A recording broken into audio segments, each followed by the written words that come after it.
आवश्यक है, वह जीवन का प्रारंभ है, परंतु वही जीवन का सर्वोच्च बिंदु भी बन सकता है। यदि हम जाग जाएं, जब मनुष्य बार बार देह सुखों में डूबता है, उन क्षणिक आनंदों को छूता है जहां शरीर तो तृप्त हो जाती है पर भीतर की प्यास नहीं बुझती, तब हृदय में एक मूक पीड़ा जन्म लेती है। यह पीड़ा कोई शब्द नहीं बोलती, पर आत्मा का मौन चीखता है, एक ऐसा मौन जिसमें आत्मा कराहती है और कहती है, क्या जीवन का अर्थ केवल यही है?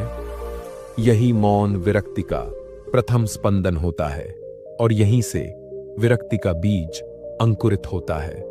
यह विरक्ति कोई बाहरी संन्यास से नहीं उपजती, न ही संसार से भागने की इच्छा से।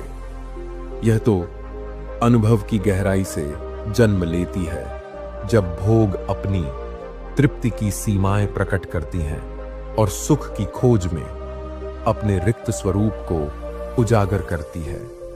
वहां एक ठहराव आता है, एक मौन पुकार जो किसी शब्द में नहीं ढलती।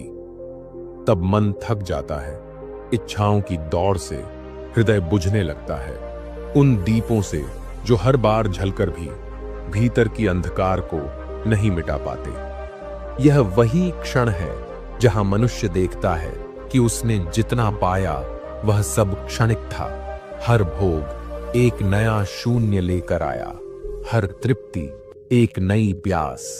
तब जन्म लेती है विरक्ति। पर यह कोई निषेध नहीं, कोई घृणा नहीं, कोई त्याग नहीं। यह तो एक बोध है कि बाहर कुछ भी ऐसा नहीं जो भीतर की पूर्णता को भर सके। वह संन्यास जो वस्त्रों से नहीं आता, पर दृष्टि से आता है। दृष्टि जो यह जान चुकी है कि सुख की तलाश में हम जिन वस्तुओं से चिपके हुए हैं, वे वस्तुएं कभी स्वयं में पूर्ण थी ही नहीं। विरक्ति का अर्थ है अब कुछ नहीं चाहिए, क्योंकि जो चाहिए था वह कभी बाहर था ही नहीं।